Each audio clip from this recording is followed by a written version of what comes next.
behind me, our altar, if you will, and have you look at the Christ candle, the prayer box, and the world. We're so blessed to have the prayer box receive our prayers and have an extension as we send those prayers every month to Silent Unity, where they're prayed over an additional 30 days. I'd like to thank the flower team today. Elaine Shea, I think, brought our flowers in. No. Judy brought them. Oh, Judy. Okay. I don't see Judy, but thank you. I'd like to thank all of that flower team with gracing our beautiful church with these flowers every week. And now I'm going to read the daily word. The daily word today is brave. Through the power of God within me, I am brave. If I want to have a greater, more expansive experience of life, I must be brave and move beyond the trepidation that holds me back. I do not judge myself for hesitating, but I don't let it stop me.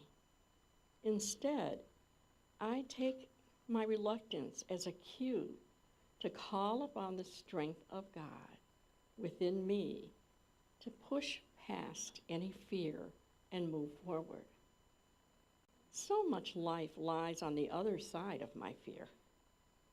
I believe I'm meant to have a fulfilling, satisfying life, whether I'm interested in having grand adventures or simply stepping out of my comfort zone and trying new things.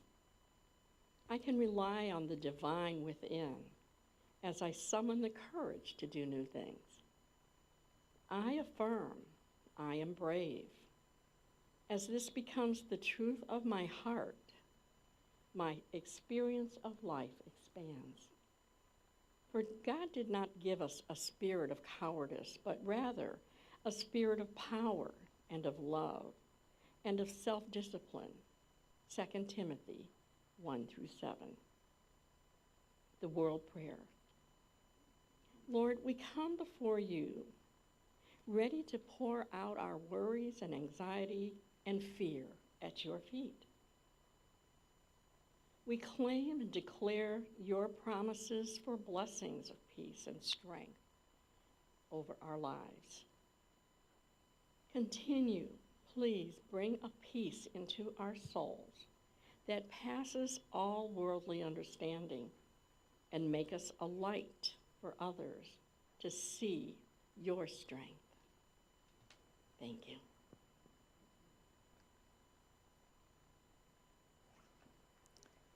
So we're going to move toward meditation, and Rose Leininger is going to help us today. So the song is Face of God, and there's a sign language aspect. And you're welcome to turn to your neighbor and sign this. So we'll sing, "You are the face of God," and then the sign. "I hold you in my heart. You are a part of me. You are the face of God." And then there's some helpful hints up there as well.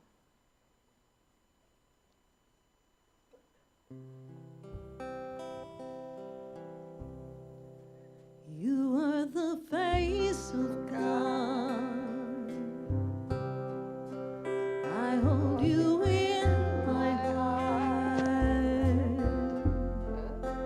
You are a part of me. You are the face of God. Beautiful. You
have sensory neurons, brain cells, brain-like cells in the heart.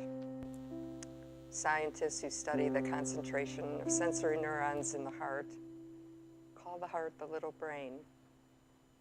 The scientists say the sensory neurons in the heart think, learn, remember, and communicate independently from the neurons in our brain.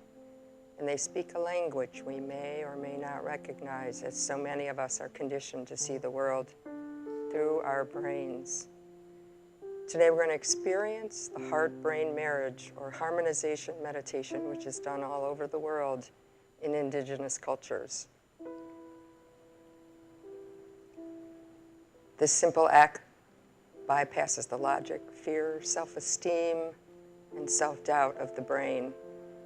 In this deep space of the heart is where super learning, information recall, new ideas, creativity, empathy, compassion, extraordinary states of intuition, the connection to the divine, and healing come from. It gives healthy resilience to embrace change in a fast-changing world. It's a trigger for over 1,300 uplifting biochemical reactions, from our immune system to our cardiovascular health. The effects of the cascade of the biochemical reactions you will initiate will continue for 6 hours as our immune system is kicked into overdrive by this simple exercise. 3 simple steps to harmonize the heart and the brain. Step 1, I invite you to shift your awareness into your heart. If you choose, you can gently touch your heart center in a way that's comfortable for you by placing a finger over your sternum. You can place a palm, an open palm on your sternum like the Mayan and the Middle Eastern traditions. You can create a prayer mudra like the Buddhists and nestle the mudra right in the hollow of your chest, or whatever is comfortable for you, or nothing. Remember, awareness always goes to the place in your body where you feel the touch. Whatever way is comfortable for you to touch your heart right now, we'll promise you will shift from the mind to the heart. As you do this, allow your awareness to move to the place where you feel the touch.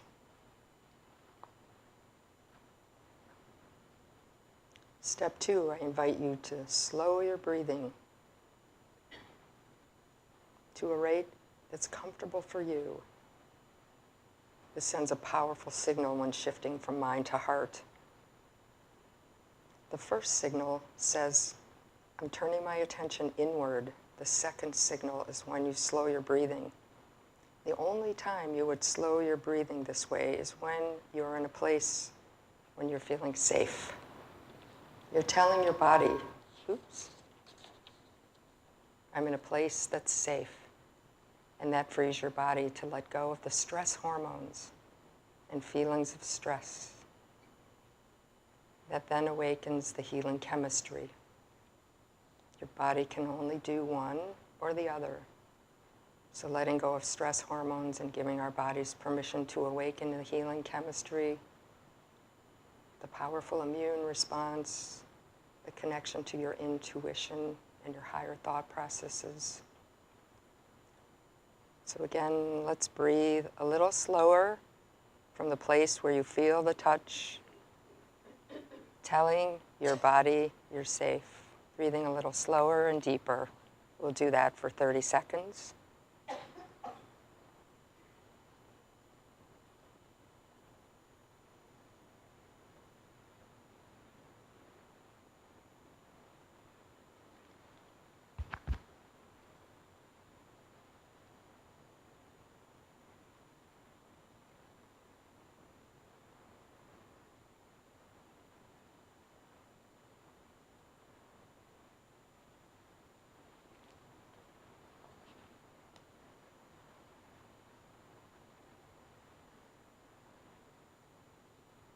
Step 3 is powerful. It's about feeling. I invite you now to create a feeling in your heart, that place where you feel the touch, where you're breathing slowly to the best of your ability. If you can feel one or a combination of the following feelings: caring for someone or something, appreciation for someone or something, gratitude or compassion. Research has found these 4 words will trigger the experience between your heart and brain to create coherence. To the best of your ability, feel one or a combination of those feelings: caring, appreciation, gratitude, or compassion, as you breathe from your heart center, from the place where you feel the touch, for the next 2 minutes.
Now I invite you to notice what you're feeling in what's happening in your thoughts, in your emotions, and in your body. As you continue to breathe in and out of your heart, just notice what's happening in your thoughts, your emotions, and your body.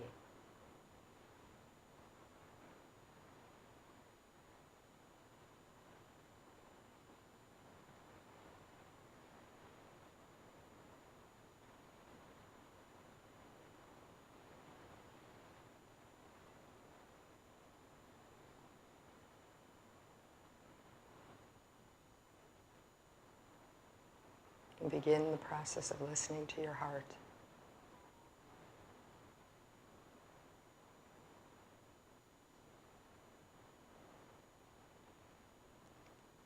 Listen for the whispers.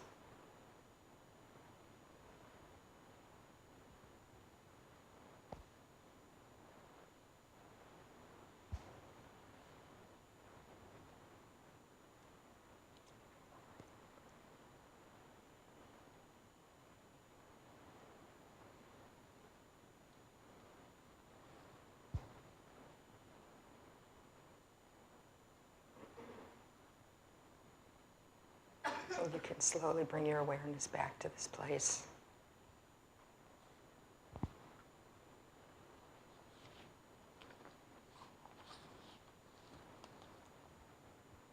Thank you.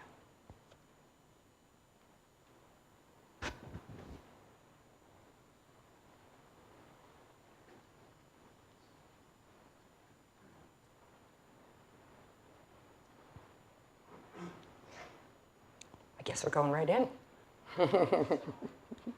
Good morning. All right, let me just take a look.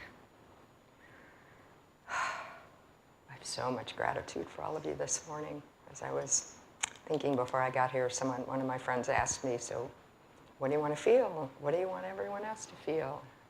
And I kept going through all these feelings. Speak up. Okay. And then it boiled down to gratitude and love. So I wanted to ask you,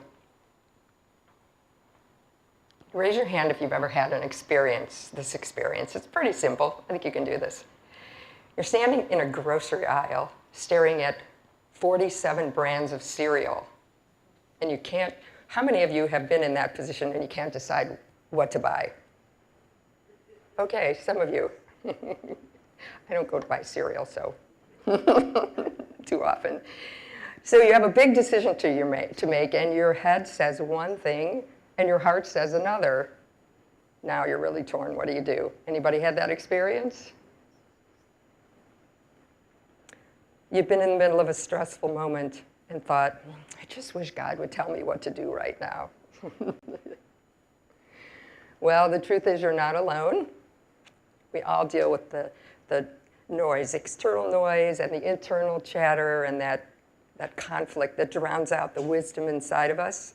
But the good news is there is a simple tool that can help us pause the noise, tune into the heart, and access that higher intelligence where clarity and intuition are present.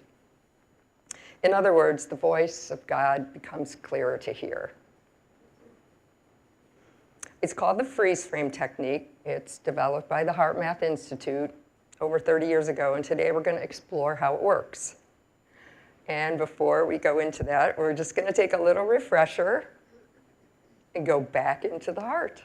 Just a little reminder in case you don't remember what we just did. So focus your attention in the area of your heart or your chest area. Imagine your breath flowing in and out of your heart or your chest area, breathing a little slower and a little deeper than usual. I invite you to make your inhale and your exhale even in length. It balances your autonomic nervous system that way. Some like to count as they breathe in and breathe out. Not necessary. As long as your inhale and exhale are even in length. If it helps you to keep your focus there, as we talked about earlier, you can gently touch your heart space.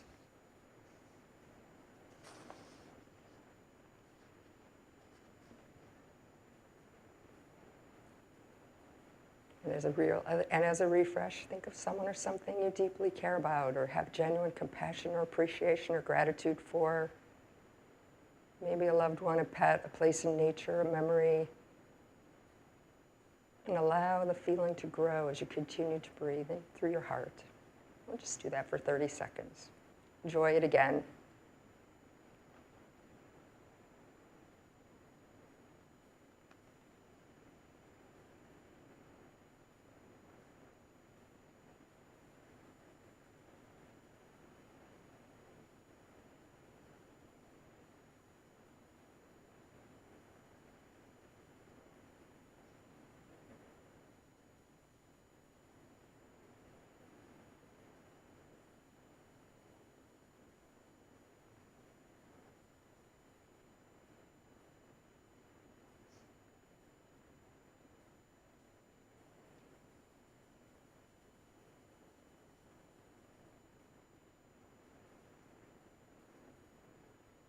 And again, notice your thoughts and your emotions in your body.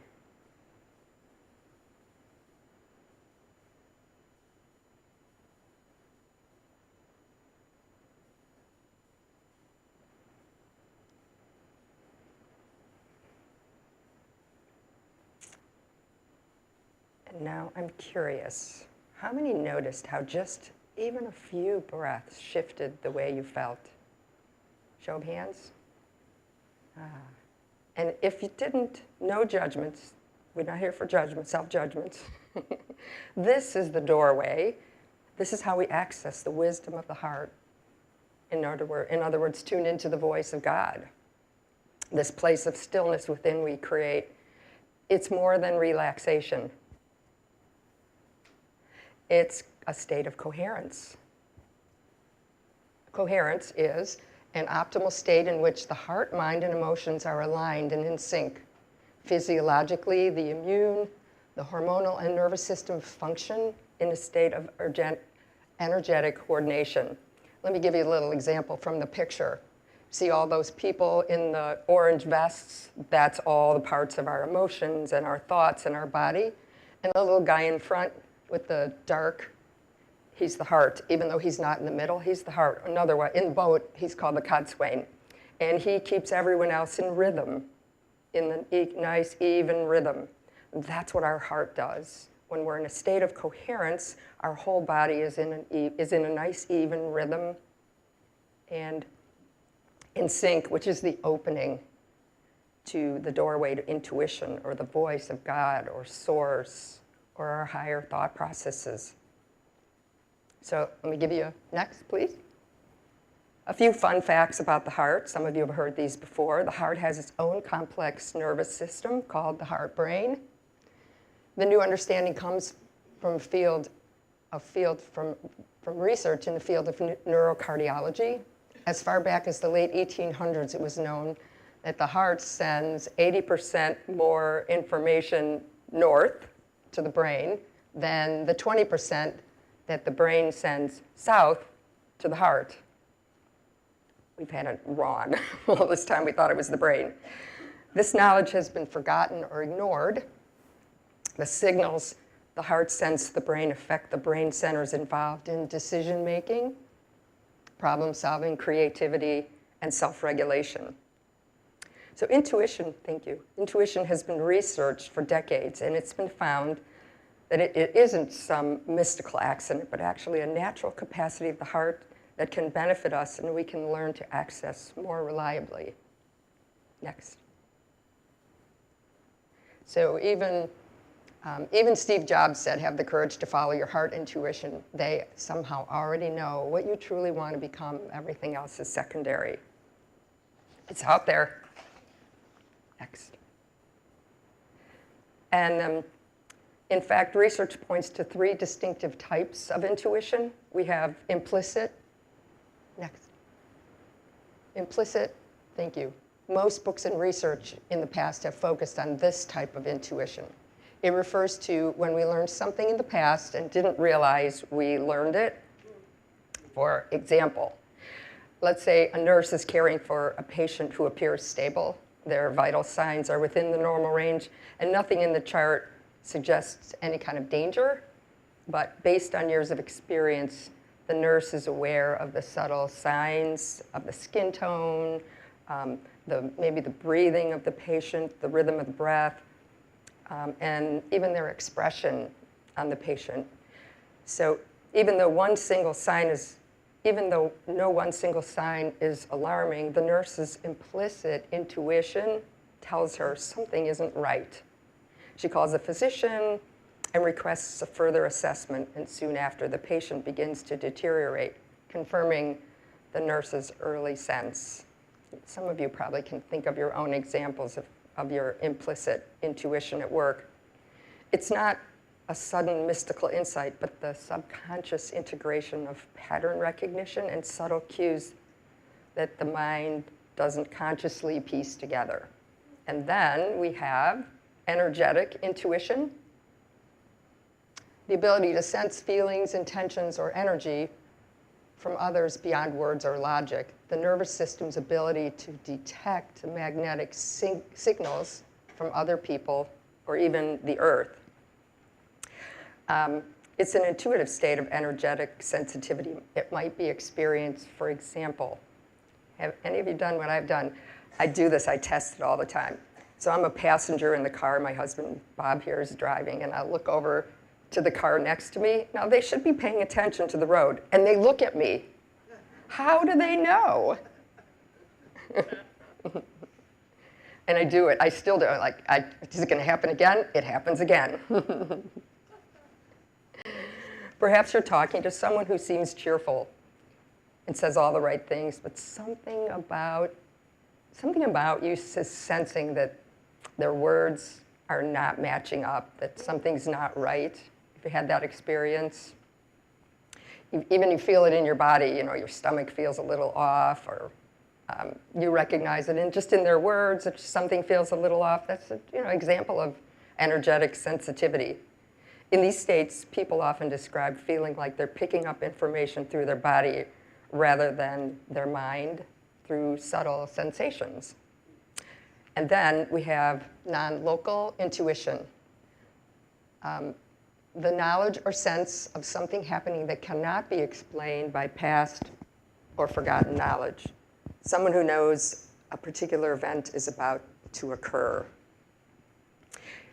Anybody have any of those situations? For example, you're compelled to call someone and they tell you that they've just, they're going through something stressful. You were compelled to call them, right? Or you wake up one morning and your sense of unease about a friend who lives across the country, only to find out that they've had an accident or a crisis. I even had a situation where, this is so clear to me, I was sitting in a chair in my living room. It was a comfortable chair too. And I just had this flash of the road near my house, the main road near my house, and I saw a bunch of ambulances and their sirens were on and their lights were blinking. And I didn't pay much attention to it. It was just a flash. And I did have to go out that afternoon and drive down that road, and there it was. And also, I work in a salon as a hairdresser. And sometimes a client that I haven't seen for a while will come to my mind. That, someone I haven't seen for a while, and they'll come to mind. And the next thing you know, within literally a day or two, they call for an appointment. These are some examples of non-local intuition. I'm imagining that this will bring to mind some of your own. Research, slide 8. Sometimes, again, just as a reiteration, if a future event is emotionally relevant, the heart produces a neural signal that pre-alerts you before the event takes place. This intuitive intelligence reacts faster than the mind can perceive and bypasses normal thought process. I don't know if that makes any sense, but there's a lot of research that's being done that's showing that the heart knows, before something happens. Then they did this research where they were showing someone, next one. I'll see if I can describe this. This woman was hooked up.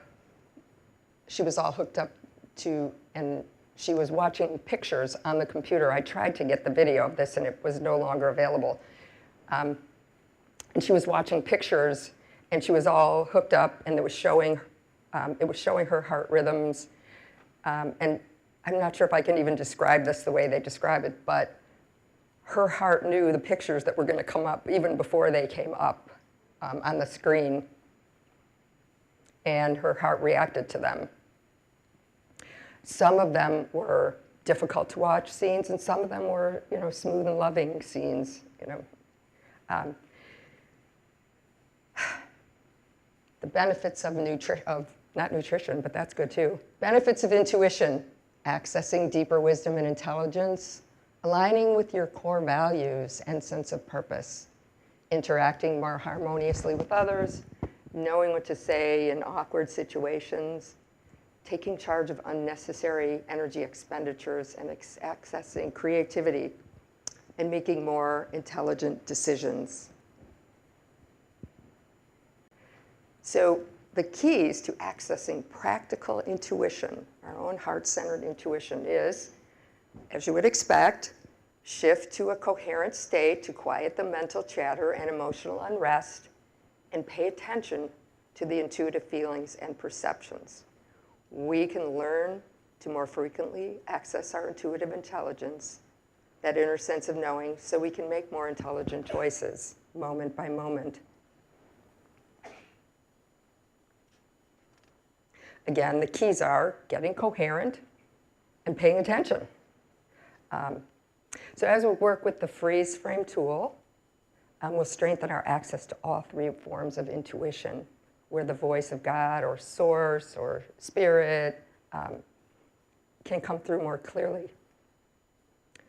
The freeze frame is a multi-purpose technique Stay right there. Multi-purpose technique for obtaining greater clarity.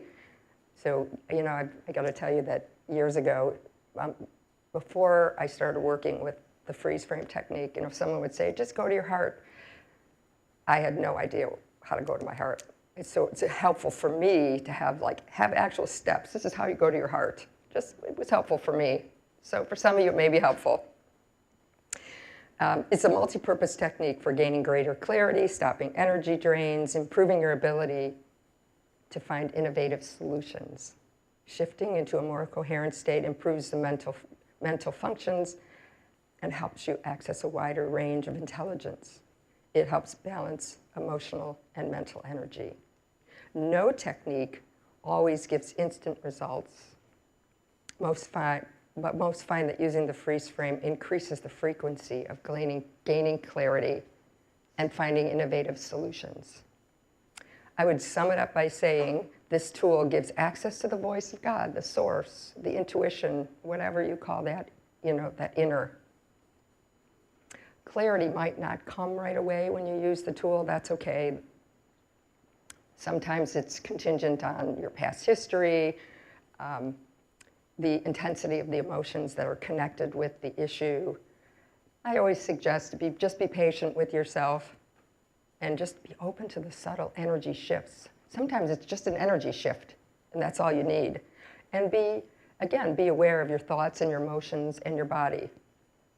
You have opened the door for solutions to emerge later. As I always say, you left a message, you know, leave a message in the voicemail and you'll get a return call later. And that often happens. When we came back, some of you know we were in Africa for a few weeks, and we came back, and there were so many places that we went, and so many people so many organizations and places where we encountered need. Well, I mean, and I wanted to be able to donate or support some needs that we saw there, but I certainly couldn't support all of them. And so I used the freeze frame, and it actually took many weeks for me to finally get a solution to, you know, where I wanted to provide some support, some financial support for because there's so many needs there, just like there are here. So I'm going to read through the steps, and then we'll do it together. Step 1, you can leave that. Keep going. There we go. Step 1, acknowledge the problem or issue and any attitudes or feelings about it. That's important. Acknowledge a problem or the issue. And it's not always a problem. Sometimes it could be something fun, but you still need information to move forward with something. And any attitudes or feelings about it. It could be a dilemma you have with a person or a situation at work or something you just want more clarity about. You could freeze frame when planning a project, acknowledging the feelings around the issue. They don't necessarily have to be stressful, but it helps to recognize and acknowledge the feelings. So I'm going to ask you to pick something when we get to it, but my suggestion is don't pick something the most difficult. So on a scale of 1 to 10, don't pick a 1, but don't pick a 10 either. Not today. Go with a 4 or 5. Step 2, so step 1 is acknowledging the problem or solution, the problem or issue, and any attitudes or feelings. Step 2 is focus your attention in the area of the heart. Again, we're going to get coherent. Imagine the breath flowing in and out of the heart or chest area, a little slower and a little deeper than usual. We're going to take time to make space for objectivity, to sync up our systems so that we open up our higher thought processes through getting coherent. Step 3, now it's time to add a regenerative feeling. Of course, we've been practicing that. So we'll make a sincere attempt to experience a regenerative feeling, such as appreciation or care for someone or something. Getting coherent helps us access the intuitive intelligence needed for more innovative solutions because we're getting in sync. And when our system is in sync, again, I said, It opens up our higher thought processes and tunes us in.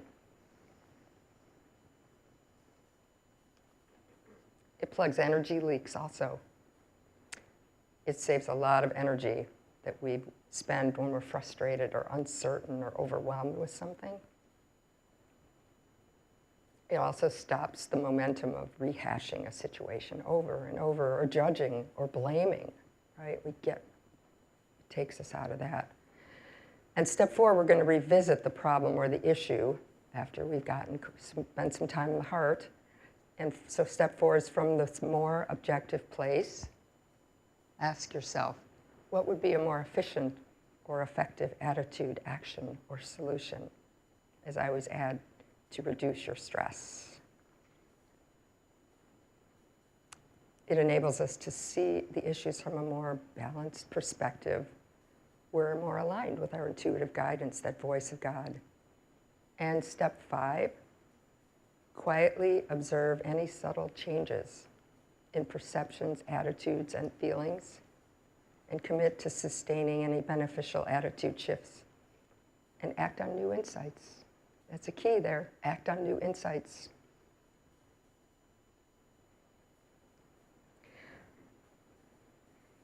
See, when you do this, you don't have to go looking for solutions. Quietly see what you notice and what comes to you. Often you'll notice something just as subtle as an energy shift or a perception shift. You may observe new insight or a different attitude or feelings that may help you handle the problem. You may have insight into more creative solutions. It's a more coherent response. Remember, shifting how you feel about an issue is important too. So if you don't have an answer, if you just shift how you feel, that's just as important because it stops the energy drain.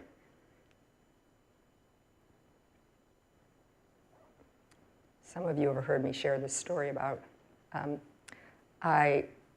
my example of freeze frame is, I call this, why do you get angry when you're tired?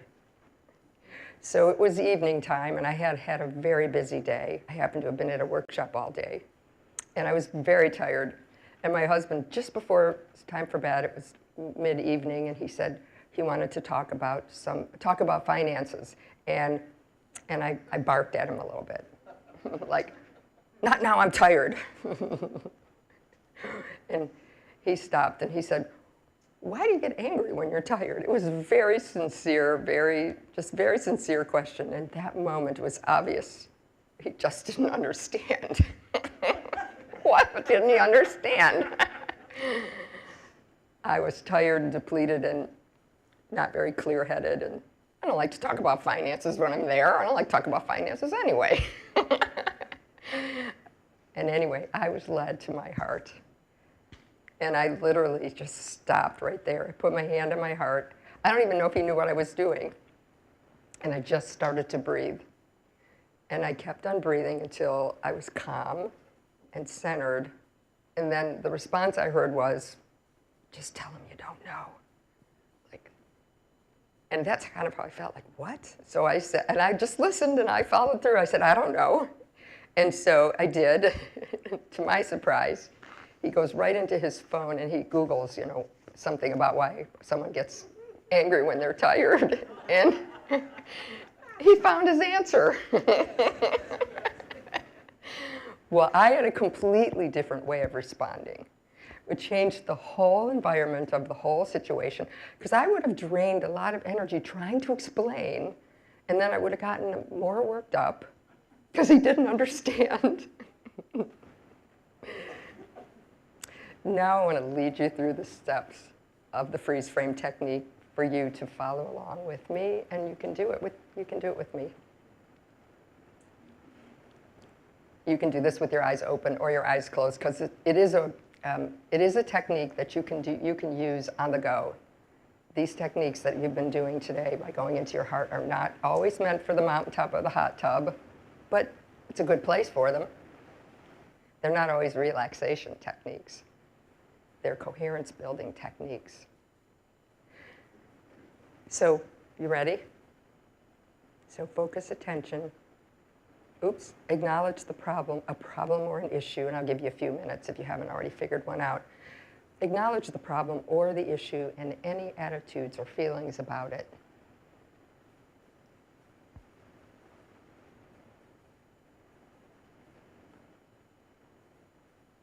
Acknowledge the problem or the issue and any attitudes or feelings about it.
By a show of hands, does anybody need more time?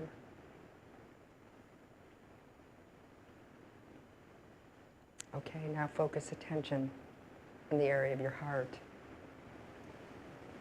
or your chest area, and imagine your breath flowing in and out of your heart or your chest area, breathing a little slower and deeper than usual. Breathing in and out at a rate that's comfortable for you. And I invite you to make your inhale and exhale even to balance your autonomic nervous system. Hand to heart if that's helpful for you.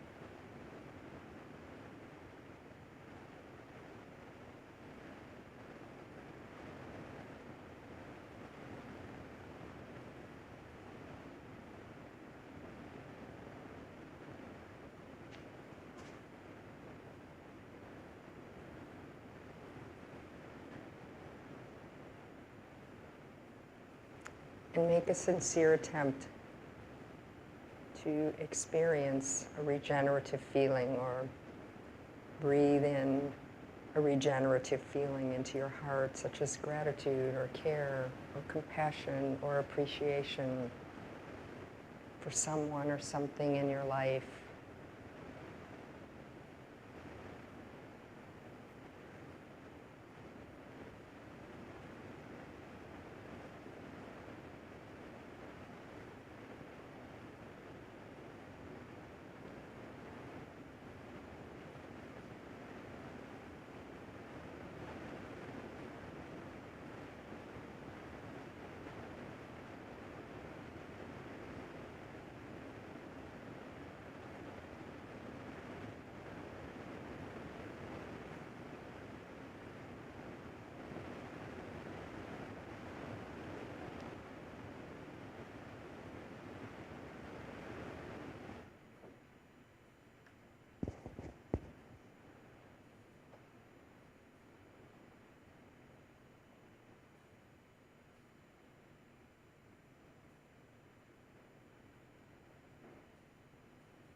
And from this more objective place, ask yourself, what would be a more efficient or effective attitude, action, or solution that would reduce your stress? And begin to observe subtle changes, perceptions, attitudes, perceptions, attitudes, or feelings. What would be a more efficient or effective attitude, action, or solution? And observe.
As you observe quietly, observe any subtle changes in perceptions, attitudes, or feelings. I invite you to commit to sustaining any beneficial attitude shifts and acting on any new insights.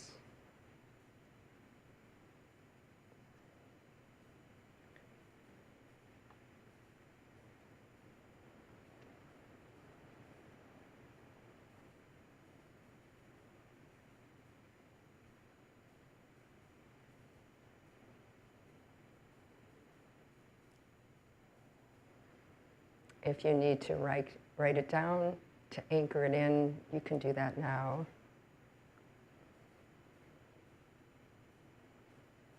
I'm curious, as you bring your awareness back, how many of you got valuable insights that you can now implement? Cool. Be sure and share with me later. Did anyone come up with something they already knew but failed to take action on? Wow. How many did not get new insight but had a shift in how you feel about an issue? Okay.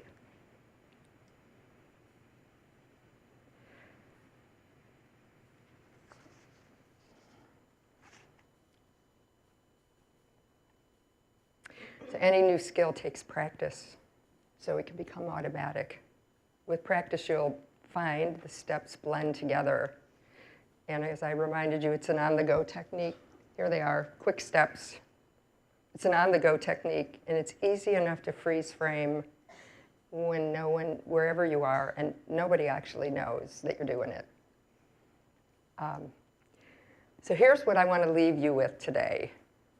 Now you have a key, the freeze frame, but more importantly, you understand that the voice of God within isn't some distant whisper, and most of us already knew that, but you got an actual taste of a step-by-step process to hear the voice of God. It's been there all along, waiting for the mental noise and the chatter, the endless chatters and the what-ifs to stop.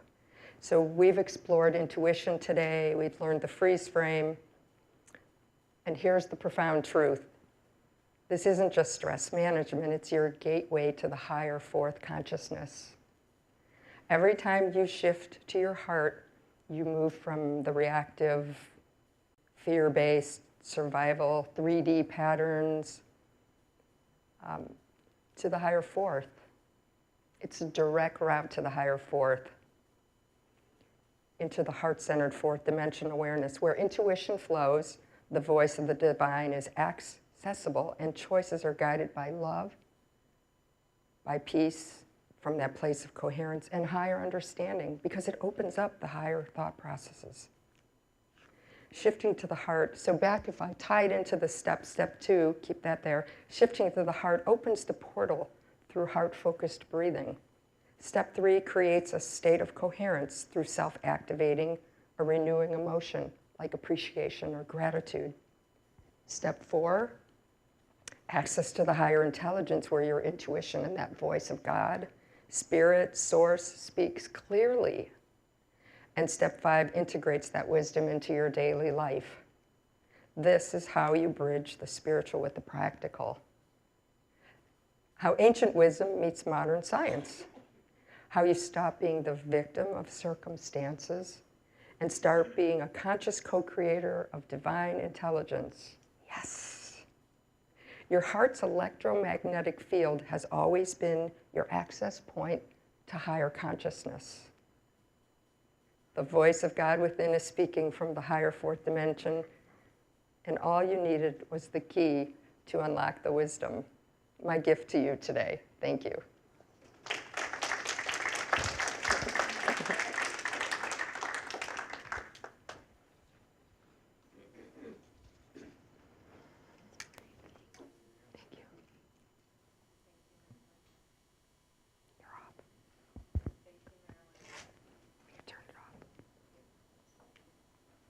Thank you, Marilyn. That was beautiful and right on time. I enjoyed learning that technique with you in our morning heart math sessions, and kind of faded away a little bit, and it's really great timing right now. So thank you.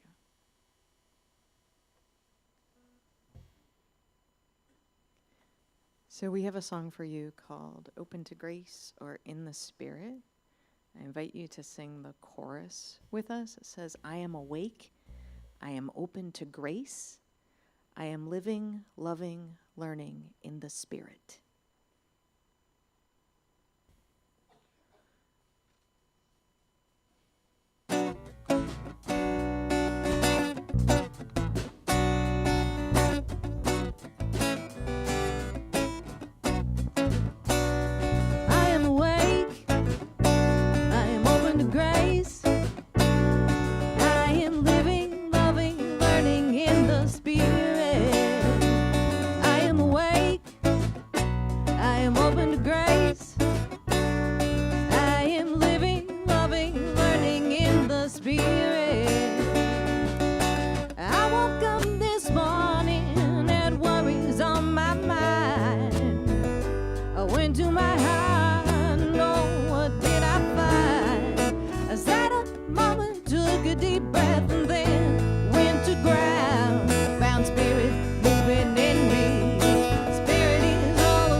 So beautiful. So beautiful. You know, who knew there was so much power in simply saying, I don't know, right? Yeah. There really is. There really is, because when you go to your heart in that authentic moment, you know, it opens the heart. And, you know, as Marilyn was referring to that portal, that's it. That's the portal that opens us to grace, to this higher intelligence. And everybody just shook their head because you know it. You know it. You know it. So the ushers want to come forward now. You know what happened there? I couldn't remember your name, and I just went, I don't know. And then it just... So, Marilyn, thank you so much. It was just a beautiful presentation, and what a gift to take with us into the world. So just in the joy of knowing that we're a part of this movement to bring this higher intelligence to this planet, to our life, let's just affirm together, divine love through me blesses and multiplies all that I am, all that I have, all that I give, and all that I receive. Freely I give, and freely I receive.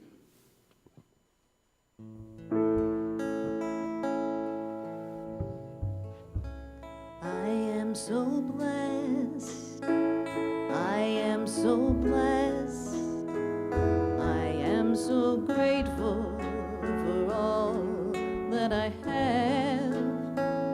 I am so blessed. I am so blessed.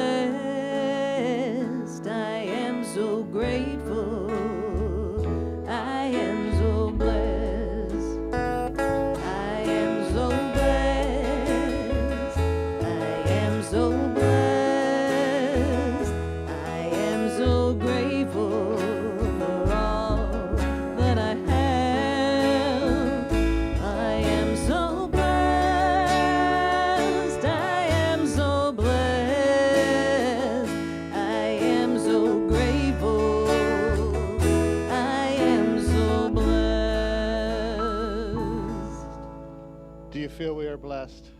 We are so blessed, and we do give thanks through the name and through the power of the living Christ. Amen? Amen. So we have a few announcements. The first is that, we're going to have a family town hall meeting probably just about 10 minutes after we end this service, just to give us a little bit of time to set up. And I will be revealing our new vision. I've alluded to it a little bit. Then Donna is going to, our president, Donna Nowak is going to update us on our future home exploration and all that's gone on. And then the third thing we're going to do in that meeting, we're going to open it up for anything that we may be missing in terms of exploring our future new home, whether it be here or somewhere else. And so Cheryl Jameson will lead that part. So be sure to come as we continue this conversation. All right, it's a conversation where we are wide open to all possible possibilities, listening to Spirit to see what Spirit is bringing for us. So Cheryl Jameson, is she back there? I have on my list here that she's going to give an announcement on the Spirit group, so she's not there. So let's just move into closing the service then. If you'd all just like to stand and let's sing our peace song together.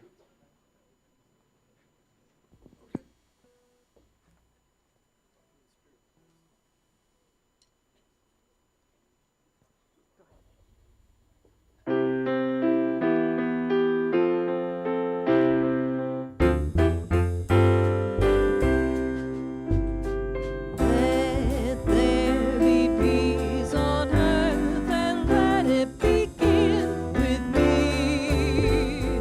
Let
So together, let's affirm the light of God surrounds us, the love of God enfolds us, the power of God protects us, the presence of God watches over us. Wherever we are, God is, and all is well. Amen. Have a great week. We'll start the town hall meeting just 10 minutes. Give us 10 minutes to set up, so about 11:52, right?